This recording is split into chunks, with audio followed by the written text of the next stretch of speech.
ქართველი მხატვრისა და სცენოგრაფის პეტრე ოცხელის ნამუშევრების რეტროსპექტივას ეროვნული გალერეა 13 ივლისიდან 1 თვის განმავლობაში უმასპინძლებს. ექსპოზიციაზე წარმოდგენილი იქნება თეატრის მხატვრის 200-ზე მეტი თეატრალური ესკიზი.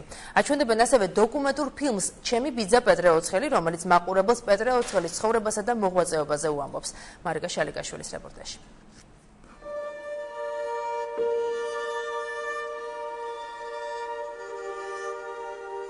საეტაპო მნიშვნელობის ქართველი მხატვრისა და სცენოგრაფის პეტრე ოცხელის შემოქმედება სრულად ერთ სივრცეში პირველად იყრის თავს. ეროვნული გალერეის საექსპოზიციო დარბაზების კედლები 200-მდე ესკიზსა და დეკორაციას დაეთმობა. ექსპონირებული იქნება მხატვრის ფოტომასალა და პირადი დოკუმენტები. ეს გამოფენა მისცემს საშუალებას ახალგაზრდა მკვლევარებს, მეცნიერებს კიდევ ერთხელ ახალი კუთხით შეაფასონ პეტრე ოცხელის შემოქმედება. და იმისთვის, რომ ამ მხატვრის სახელი იყოს კიდევ უფრო კარგად წარმოდგენილი არა მარტო ლოკალურ, რეგიონალურ, არამედ საერთაშორისო დონეზეც, ძალიან დიდი სამუშაოა ჯერ კიდევ ჩასატარებელი. ბიძა ჩემს, პეტრე ოცხელს მე არ მომსწრები ვარ. ექსპოზიციის მსვლელობისას დამთვალიერებელს შესაძლებლობა ექნება ნახოს დავით ჩუბინაშვილის დოკუმენტური სურათი ჩემი ბიძა პეტრე ოცხელი, რომელშიც მხატვრის დის ნინო ოცხელის ქალიშვილი მაყურებელს ბიძის ცხოვრებასა და მოღვაწეობაზე უამბობს.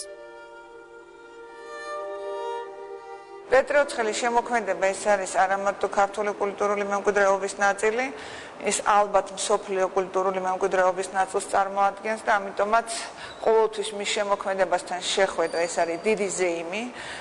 შეძლების და გვარა ჩვენ ვეცადეთ, რომ სრულად წარმოგვედგინა მისი შემოქმედებითი გზა. გენიალურმა ქართველმა მხატვარმა ხანმოკლე ცხოვრების განმავლობაში, რომელიც მხოლოდ 3 წლეულს ითვლის, მსოფლიოს უნიკალური კულტურული მემკვიდრეობა დაუტოვა.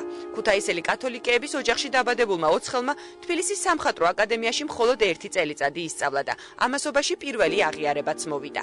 ლუნაჩარსკის სპექტაკლის ცეცხლის გამჩაღებლების სახით, რასაც მოყვა კოტე მარჯანიშვილის საეტაპო სპექტაკლები, კაკალ გულში ურიელ აკოსტა, ოტელო ცხვრის წყარო.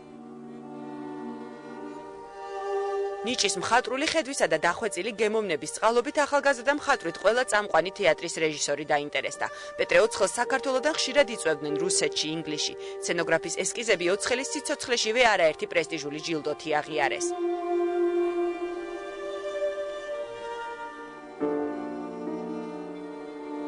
თეატრში მხოლოდ 9 სეზონი იმუშავა. 1927 წელს მოსკოვში ბოლო სპექტაკლი გააფორმა. ამის შემდეგ კი რეჟიმის მსხვერპლი გახდა. 30 წლის ასაკში პეტრე ოცხელი დახვრიტეს. არიან ხელოვანები, რომლებიც დროსთან ერთად მევიწყებას ეცემიან, მაგრამ არიან ადამიანები, რომ რაც უფრო მეტი დრო გადის, მით უფრო მეტ პოპულარობას იხვეჭენ და უკვდავებას იძენენ. ასეთთა მიწვს მიეკუთვნება პეტრე ოცხელი, კინოსა და თეატრის მუზეუმში პეტრე ოცხელის მოღვაწეობის ყველაზე შთამბეჭდავი კოლექცია წარმოდგენილი. რაც შეეხება გამოფენას, ჩვენ ძალიან სერიოზულ მონაწილეობას ღებულობთ. ეროვნული გალერეის სტუმრებს 13 ივლისიდან 1 თვის განმავლობაში შესაძლებლობა ექნებათ გენიალური ქართველი შემოქმედის დატოვებული საგანძური ერთ სივრცეში შეაფასონ და უფრო უკეთ დაინახონ ის წვლილი, რომელიც პეტრე ოცხელმა ქართული თეატრის მხატვრობაში შეიტანა.